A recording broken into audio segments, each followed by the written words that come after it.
Розпочну з того, що в суботу, 24 лютого, екс-президент США Дональд Трамп таки переміг на праймеріс від республіканців у Південній Кароліні. І знаєте, що тут цікаво, що Дональд Трамп заявив, що його перемога на президентських виборів, до якої він, до речі, так активно зараз готується, стане таким собі днем визволення для його прихильників і судним днем для його ворогів. Зокрема, колишній президент Сполучених Штатів Америки наголосив, що його другий термін означатиме таку собі помсту для опонентів і пообіцяв звільнити Джо Байдена.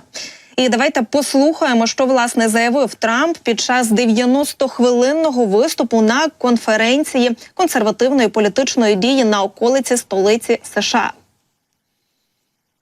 Ваша перемога буде нашим остаточним виправданням. Ваша свобода буде нашою найвищою нагородою, а безпрецедентний успіх Сполучених Штатів Америки буде моєю остаточною та абсолютною помстою. Але для брехунів, обманщиків, шахраїв, цензорів і самозванців, які захопили наш уряд, це буде день їхнього суду. Ось так от сказав, як відрізав, і, до речі, наголосив ще й на тому, що для працьовитих американців 5 листопада, вірніше, цей день, 5 листопада, стане новим днем визволення.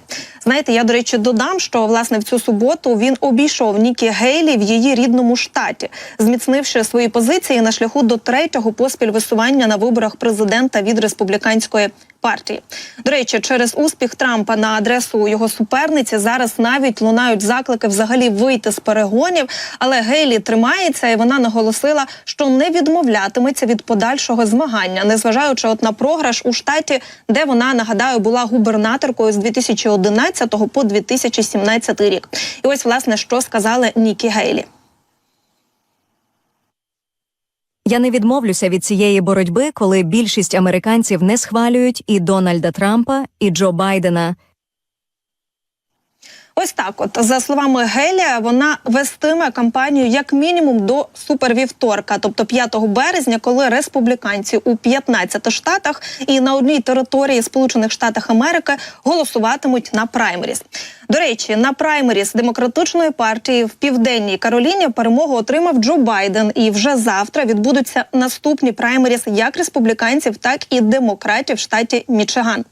І знаєте, взагалі завтра важливий день, і ще й через те, що Джо Байден терміново завтра скликає зустріч з лідерами Конгресу, а власне для того, щоб пришвидшити допомогу Україні. Отже, 27 лютого Джо Байден скликає таки лідерів Конгресу, щоб обговорити допомогу Україні. Я нагадаю, ми досі очікуємо на виділення 61 мільярда доларів допомоги від Конгресу. По-перше, знаєте, що важливо? А те, що ця зустріч відбудеться вже завтра, 27 лютого, а вже у середу, 28-го, Палати представників повернуться до роботи. Тож американський президент запросив для обговорення спікера Палати представників Майка Джонсона, а також лідера демократів в Палаті Хакіма Джефріса. Запросив і лідера демократів в Сенаті Чака Шумера, а ще лідера республіканців Мітча МакКоннелла. То також Байден буде говорити про терміновість ухвалення пакету допомоги для України, Ізраїлю і Тайваню, який має двопартійну підтримку, а також законодавство, яке забезпечить роботу федерального уряду до кінця вересня. Зокрема, 1 березня закінчується фінансування для департаментів транспорту, містобудування, сільського господарства та у справах ветеранів, а вже 8 березня для Пентагону, Міністерства внутрішньої безпеки та Держдепу.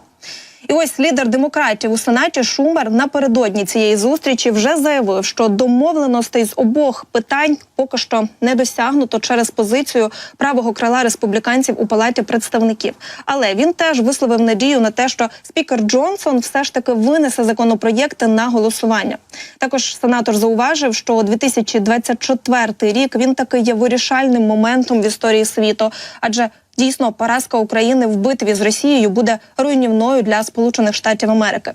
І знаєте, вже як заявляв раніше радник Байдена з національної безпеки Джейк Саліван, дійсно адміністрація президента Сполучених Штатів Америки вважає, що допомога, схвалена двопартійним голосуванням у Сенаті, може бути ухвалена і в Палаті представників. Але це тільки тоді, якщо Джонсон винесе це на голосування. Але нагадаю, що це питання дійсно є складним для Джонсона, чия слабка влада на посаді спікера може опинитися під загрозою, якщо він наполягатиме на допомозі України.